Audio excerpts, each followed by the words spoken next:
A year from our past.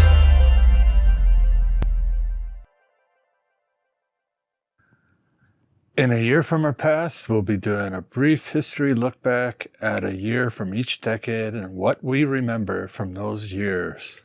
So Scott will be looking at 1989, and I'll be covering 1999. I'll get us started with 1989 movies. So some popular movies that came out in 1989, we had Dead Poets Society, The Abyss, Born on the 4th of July, Honey, I Shrunk the Kids, Field of Dreams, Major League, Tango and Cash, Dead Calm, National Lampoon's Christmas Vacation, Weekend at Bernie's, Bill and Ted's Excellent Adventure, Roadhouse, and Batman. The best picture, or the winner with the Oscar for the best picture in 1989, was Driving Miss Daisy. And the highest grossing movie worldwide in 1989 was Indiana Jones and the Last Crusade, with $471 million. Some popular movies from 1999 include The Matrix, Fight Club, The Sixth Sense, Being John Malkovich, American Beauty, Star Wars Episode 1, The Blair Witch Project, Eyes Wide Shut, Toy Story 2, American Pie, Office Space, The Green Mile, 10 Things I Hate About You, Man on the Moon, and Boondock Saints. The winner for Best Picture in 1999 was American Beauty, and the highest grossing picture was Star Wars Episode 1 with a worldwide gross of $1,027 million. So the 1999 movies, there's quite a few of them actually in there that I really enjoyed. I saw most of those in the theater at the time. Really liked The Matrix, the first one. So that was, that kind of changed the game for movies in some ways. And I remember leaving the theater and thinking, in the beginning it was kind of hard to comprehend what I had just seen, but I really enjoyed it. Mm-hmm. Fight Club is another movie I really liked. The Sixth Sense, I remember watching that, and it had the big ending or twist at the end. Being John Malkovich, I didn't see that year or in the theater, but I saw it later on. And American Beauty, the same. I didn't see it in the theater. I don't think I did. I might have, but I really enjoyed that movie too. Yep, it's a good one. Star Wars Episode 1, I remember all the hype to go see that. And I think I enjoyed it at the time, but not so much afterwards. Mm-hmm. And the Blair Witch Project was one that I remember, the audience or people waiting to go to that. I remember rushing into the theater just to find a seat. And the people that I went with, we all had to sit in different areas. There was just huge lineups to go see that movie because of the hype that was built over that too. Mm-hmm. And as far as 1989 movies go, Dead Calm was a movie that I really enjoyed, but I actually watched it on video. It's probably a movie a lot of people wouldn't know, but it was with Nicole Kidman and I remember that Billy Zane, where they're on a boat, kind of a thriller type movie. Yeah, Billy Zane's kind of the villain, right? Yeah. Yeah. Tango and Cash I really enjoyed with Stallone and Kurt Russell. Kurt Russell, yeah. And Weekend at Bernie's was a fun movie. I remember watching it quite a few times on VHS, a few years later. And Bill and Ted's Excellent Adventure was a movie that I was really into at the time and saw that in the theater, but also multiple times afterwards. As well as Roadhouse. I believe Roadhouse is the most played movie ever on TV. Really? And played the most every year on TV. I thought it would have been like Shawshank or something. No, Roadhouse is just one of those silly movies that people really enjoy. And I don't know if it has to do with, it could be with just movie rights and the length of the movie and stuff, but every year it's the most played movie on TV channels. And Batman, I remember when that came out, that was a big deal. I wasn't a huge fan of it. I thought it was a bit kind of silly at the time, but it was an okay movie. But overall, I have to say 1999 movies seem a lot better than 1989. Yeah, for the 1989 movies, I loved a lot of these when I was a kid. Honey, I Shrunk the Kids and Weekend at Bernie's. I remember watching that with my siblings. Which Indiana Jones was it? Was it The Last Crusade, you said? Yeah, Yeah, that's my favorite one out of the three, or I guess four now. But that was the third one, right? yeah, that's the one with Sean Connery. I thought that one was highly entertaining. I think it's actually better than the other two, but or the other three. Yeah, and for 1999, I mean, you got a lot of classics here just to end the decade with. The Matrix was mind-blowing. I remember Fight Club, just loving that as a teenager. And, being John Malkovich, I really loved Charlie Kaufman and things that he's done since then too, like Adaptation and other things like that. Eyes Wide Shut, that's Stanley Kubrick's last movie, which he's my favorite director of all time. So a lot of people don't really care for it. I like it quite a bit. But yeah, a lot of these ones like American Pie, like I was just entering high school at this time. So my friends and I were crazy about movies like that. And Office Space, obviously, it's kind of a cult classic. But yeah, I think 1999 had some really notable ones that stick out here. Star Wars Episode 1, I didn't care for it at all. And I don't like Attack of the Clones either, but I do really like Revenge of the Sith. Some 1989 hit music that came out in that year. We had Richard Marx with Right Here Waiting for You, Young MC with Bust a Move, Skid Row, 18 in Life, Aerosmith with Crying, Technotronic with Pump Up the Jam, Madonna, Like a Prayer, the B-52s, Love Shack, Billy Joe with We Didn't Start the Fire, Alice Cooper with Poison, Great White with Once Bitten, Twice Shy, Alana Miles with Black Velvet, and Queen with I Want It All. The song of the year for the Billboard was Every Rose Has a Thorn by Poison, and the Grammy for the best song of the year was The Wind Beneath My Wings, sung by Bette Midler. Some popular music from 1999 include Ricky Martin's Livin' La Vida Loca, Smash Mouth with All Star, Red Hot Chili Peppers' Scar Tissue, The Backstreet Boys with I Want It That Way, Santana with Smooth, Blink-182, What's My Age Again, Eminem, My Name Is, Dr. Dre, Still D.R.E., Destiny's Child, Say My Name. The song of the year, according to the Billboard Top 100, was Believe by Cher, and the song that walked away with the Grammy for Best Song is Smooth by Santana featuring Rob Thomas. For music, I think I enjoyed the 1989 songs a little more than the 1999 songs. I was quite into both metal and I guess what you would call hair bands now, back in that time. So I was a huge Skid Row fan and enjoyed that album when it came out. Aerosmith were making a big comeback at that time, with his daughter in the videos and what's her name, Elisa Silverstone with her. And I think it might have been because of Armageddon soundtrack and stuff like that. I was a big Alice Cooper fan and really liked that song Poison that he did. Not the band, but the actual song called Poison. And Great White, Once Bitten, Twice Shy. I actually saw both of those, Alice Cooper and Great White, in concert on New Year's Day, 1990. So those songs came out, the year before, but I saw both of them in concert that year, kind of. And Alana Miles' Black Velvet was a song that drove me nuts because it was played over and over again on Much Music in Canada. She was a Canadian, they overplayed a lot of Canadian content, but I get that. Yeah. And the 1999 songs, I know quite a few of them, but they're not my boathouse in terms of music. Smash Mouth All Star was kind of fun.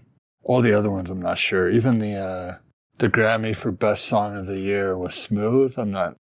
If I heard it, I would know it. Like, I know who Santana is. So it's all guitar. And Rob Thomas, was he the singer of Matchbox 22 or something like that? Matchbox 20, yeah.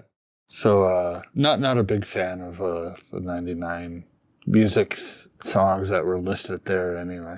Yeah.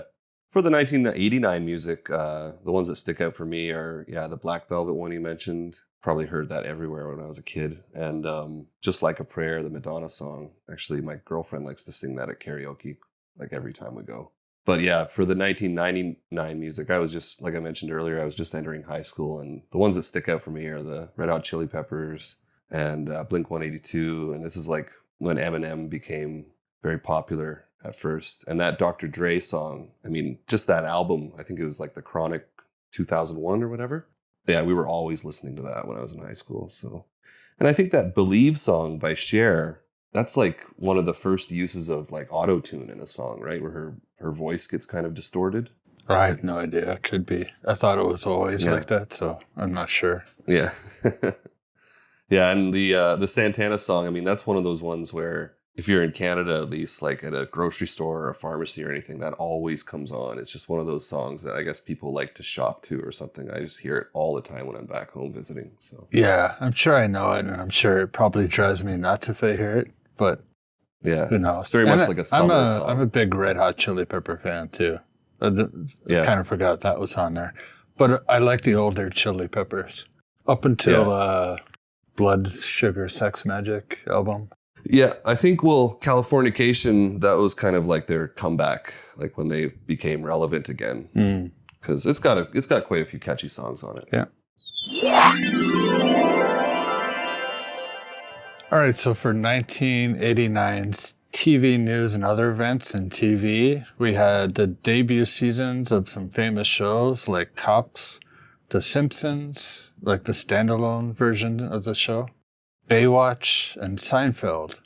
The Comedy Channel debuted in 1989, and it would become Comedy Central 2 years later in the US. And two of my favorite shows during that time all came to an end with the end of Family Ties and Miami Vice. Some popular toy releases in 1989, we had the Nintendo Game Boy. Some technical breakthroughs from 1989, we had the first record of global warming and a sign of the greenhouse effect. The first of 24 satellites of the Global Positioning System is placed into orbit. And the first photos ever of the planet Neptune were taken from Voyager 2. And some news events from 1989. We had 96 people were crushed to death in England at an FA Cup semi-final soccer game between Nottingham Forest and Liverpool. Thousands of students occupy Tiananmen Square in Beijing, China, protesting for democracy.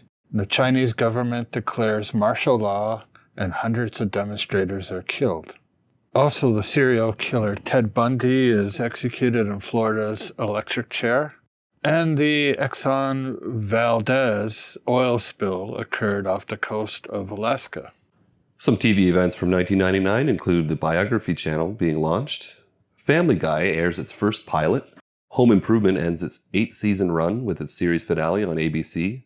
And a man named John Carpenter becomes the first player on ABC's game show Who Wants to Be a Millionaire to win $1 million.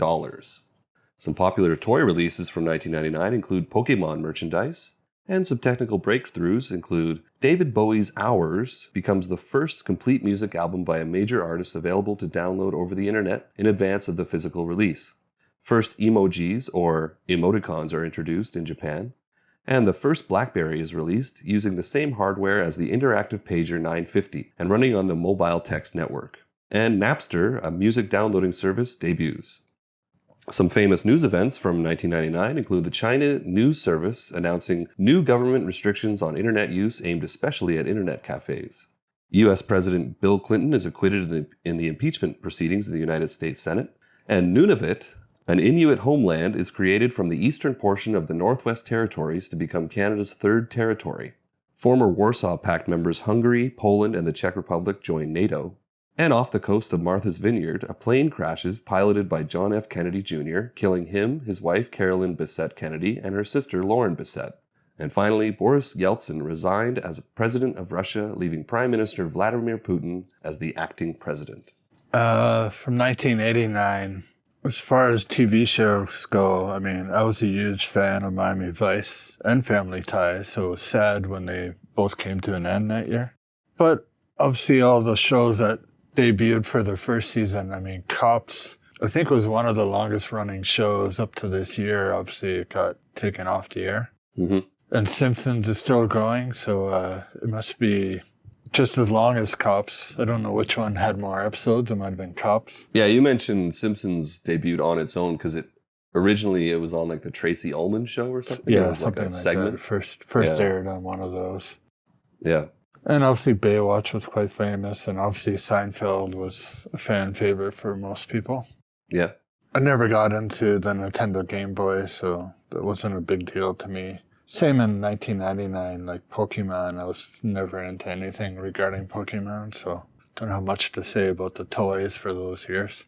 And as far as the news goes, I actually remember everything, or every one of the events from 1989, including the soccer game, seeing that on the news.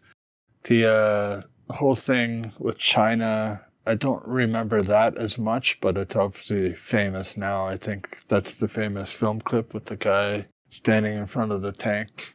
Right. Yeah, he's kind of having a face-off with the tank. With the briefcase or whatever. Yep. And Ted Bundy, I didn't know much about back then, but obviously I've seen the documentaries and stuff on him now. So, And I definitely remember the Exxon oil spill and the people cleaning that up afterwards, and what a big deal it was. As far as 1999 goes, technical breakthroughs from that year. I mean, I remember Napster because I'm a huge Metallica fan, and I remember everything.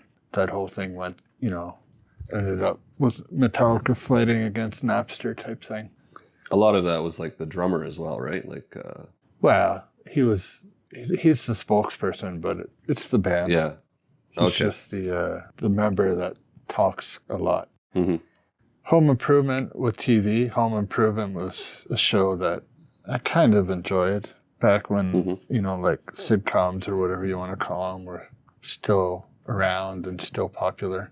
So that coming to an end in that year was, I'm sure I watched it. I don't remember it. Yeah. And Who Wants to Be a Millionaire? I remember that being popular. Was the guy's name John Carpenter? That's odd. That's same as the director, right? Yeah. Different and I think guy, he also, I think it was him, he called, he like phoned a friend, or he phoned his dad, one of those like options you have with the questions. Yeah. And instead of asking for the answer, he just said, I know the answer. I'm just calling to tell you I'm going to win $1 million. Yeah, I think I remember that. Yeah, for 1989, I mean, TV, Seinfeld and Simpsons, they grew to become like some of my favorite shows from the 90s. Obviously, like the earlier seasons aren't that great. If you go back and watch the first season of The Simpsons and the first season of the Seinfeld, it's not that good. But I mean, once you get into the third or fourth year, they start to become like really, really entertaining. The news events, I just remember seeing, like you said, the iconic image of the man standing in front of the tank in Tiananmen Square. But yeah, I was still quite young at that time, so other things don't really stick out for me. For 1999, for TV, Family Guy I was a big fan of when I was in high school. I love trivia, so Who Wants to Be a Millionaire? I'd watch it if it was on TV, and don't really care for Pokemon. For technical breakthroughs, the first emojis, that really sticks out because everyone uses them now. And the first BlackBerry, I owned a BlackBerry about 8 years ago when they were just kind of dying out. And the reason why I hung on to it for so long is because I really like the QWERTY board, like on a phone. Like I find it a lot easier to type with, as opposed to now everyone just uses touchscreen, right? And for news events from 1999, Nunavut, I remember that becoming a big deal just because I'm from Canada and we always had to like memorize like the provinces and territories. And Vladimir Putin becoming the first, becoming president at that time for the first time, and even now. And then he had some changes to the constitution that will ensure that he's gonna be ruling Russia like well into his 80s. So that's kind of interesting. Of course, there's a lot more music, movies, news events from both 1989 and 1999. So feel free to let us know about your favorites and your memories from those specific years in the comments below, wherever you find this podcast. Yeah, we'd love to hear from you regarding these years and get your feedback. Now let's move on to the main topic of this episode. It's time for Battle of the Decade. Thanks for watching that clip, and if you like what you saw, be sure to hit that thumbs up button. Leave us your comments below and check out more at 10yearsapart.com. If you haven't already, be sure to subscribe to our channel here on YouTube. You can find the full episode of that podcast this clip was from, plus other videos from us right here. Thanks again.